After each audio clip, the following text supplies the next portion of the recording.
Good afternoon. My name is Sam Green. I'm with Zamma Moldings. We're a molding manufacturer, produces a tremendous amount of different kinds of moldings for different types of flooring and different situations. What I would like to talk to you about today is a flush stair nose. This is actually for a 3/4 unfinished floor. What does it do? What does a stair nose do? Basically, it's going to go on the front of the tread and give us a nice decorative round over there to terminate at the front of the tread. Flush just means that the top of the stair nose, the top of the molding, is going to be level with my floor, as opposed to an overlap. You can see how short this is, so you can imagine that it's not designed to overlap. This offset is here just to accommodate the tongue. If we started with the tongue, then fine. It will fit under. We still get a nice smooth transition and a nice finish, a nice clean finish look. I have gotten questions about why is there no bottom on it? What happened to the bottom of the groove? Well, we make moldings for a great many different flooring manufacturers, and not all of them are necessarily going to put that tongue and groove in the same spot relative to the surface of the floor. So we want to have some flexibility with this, going from one manufacturer to the other, to be able to manipulate up and down so that we don't have what's called overwood. We don't want one side being taller than the other. It in no way compromises the integrity of the floor. Basically what it does is aid in installation. Just makes it a little faster, a little easier to get everything as perfect as you want it to be. So there you have it. Now let's talk about expectations.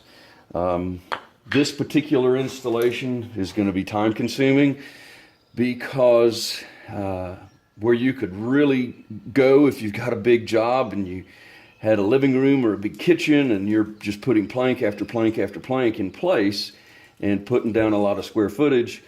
Think about this. Each piece, almost each piece anyway, is going to have to be cut to length and or width. So we're going to have to go to the saw on every piece. The other thing we have to take into consideration is if you've got, I built these square, so they will accommodate this stair nose. Well, if you've seen stairs put in before, or you've seen your stairs, and they have, even if they're carpeted, you can feel they'll have this bullnose stick out, this projection. Well, basically, we're going to have to cut that off. We're going to have to make the stairs squared off like this. It's not that big a problem. Basically, you're just going to mark the offset and take usually a small 3-inch or 5-inch saw blade. One of the smaller saws will get in. You can do a fine job. They don't throw as much sawdust. And then when you get to the edges, you can use some sort of reciprocating saw to cut it to your sidewall there, and then square it up nice and clean like that. Now what I've done, I've gone in and I have cut my stair nose to fit. So I can check that to see how I like it. Looks good. And now I've got to fill the tread itself. And actually, let's put our riser up so that the lip can cover the riser. And this, pardon me, this riser is just arbitrary. Some flooring I had around. A lot of times it'll either be the same product as a floor, or what really looks nice is like a white melamine riser here. And this was just as a placeholder.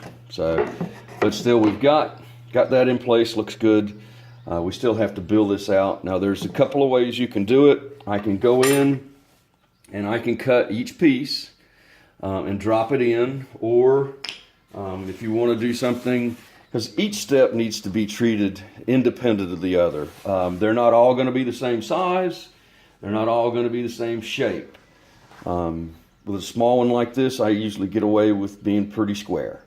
But you can just take a piece of tracing paper, and you can see I've cut some little windows with my utility knife.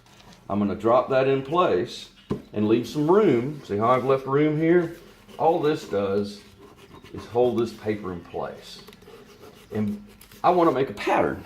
So I can do something as simple as taking a steel rule out of my tri-square, and then I'm going to go through and mark with a pencil all the way around to make that diagram. And basically, even if I've got my walls are out of true, whatever, I'm getting an exact template of this step. And I would go ahead and do that. I've marked the front earlier with my test piece for stair nose, so I know where that's going to terminate. I'd come in and line that up. And basically, I take this, go to a small section of flooring that I've built, and drop this on the floor. And you can see, like that. Drop it on the floor, take my rule, and I have a chance to look at it and see what I like. If I want to move it to the front, I just move it to the front based on where my steel rule hits. And I take this in place, and then I'm going to transfer my pattern to the floor and cut it out. So, and then I can cut everything at once. So, or at least draw everything at once, and it gives you a better visual if you're like me and you like to see what you're getting. So, but I've already cut it out, and let's move back to the work area. So basically, I'm going to take my floor that I've cut out. I'm going to gently slide it in there because it's going to be, you want it to be pretty tight.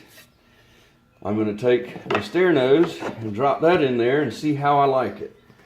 And like I say, I can maneuver this up and down. I got a little warp in the floor, but once I start gluing this down, because I'm going to take just some good construction adhesive, I'm going to glue this floor in a zigzag pattern, making sure that I get plenty of glue and plenty of adhesion on this. I want to make sure that this area is clean of dust and debris. I can also go in, this is the time you can go in if you've got squeaky floors or squeaky steps, and put in some screws and remove the squeaks. Although I did have one customer said she didn't want the squeaks out because that's how she monitored her kids coming in. So to each his own. But I'm going to put this in, test it all out. Like I say, there's going to be glue in this. With regard to the stair nose, I'm going to glue it. You've got this much. You've got a huge amount of space here that's going to get glued and adhere to that. You can also come in if you want some mechanical fasteners. I would pre-drill every so often depending on the length. This particular product will come 94 inches long. So as a general rule, one stair nose will cover 2 steps. But based on how wide the step is, I may put 3 or 4, but I will pre-drill them and put in a small finish nail and countersink it. If you've got air guns, you can come back and put some finish nails in it. You can even go so far, if you were interested, you'll have to pre-drill it with a countersink bit, but you can take and put trim head screws in there. They're very small head screws, so they don't show very much. That's comparison to a sheetrock screw. It's a Torx screw, but with that and the glue, that tread will not go anywhere. Ever. You want to follow the manufacturer's recommendations on the glue for dry time. And once I've got this set, I want to move on. I come back, I've got another pre-cut riser. I'm going to do the same thing with this. I'm going to take this, I'm going to put a zigzag bead, a good bead of glue on this, press it in place. A lot of the manufacturers will tell you to pull it back to get a little flash time. Then put it in place and you've got a nice clean fit. And your stairs are done, but treat each one independently. Don't try and cut 3 or 4 stair noses or 3 or 4 pieces at the same time, because there's a good chance that it will not work. So hopefully that will help you. Like I say, expectation up front, realizing that it's going to be a slow process. You are, as a general rule, going to have to special order your stair nose, and that should be part of your expectation. But once you finish, you come out with a beautiful solid surface staircase to coordinate or match with your floor. Hope that helps.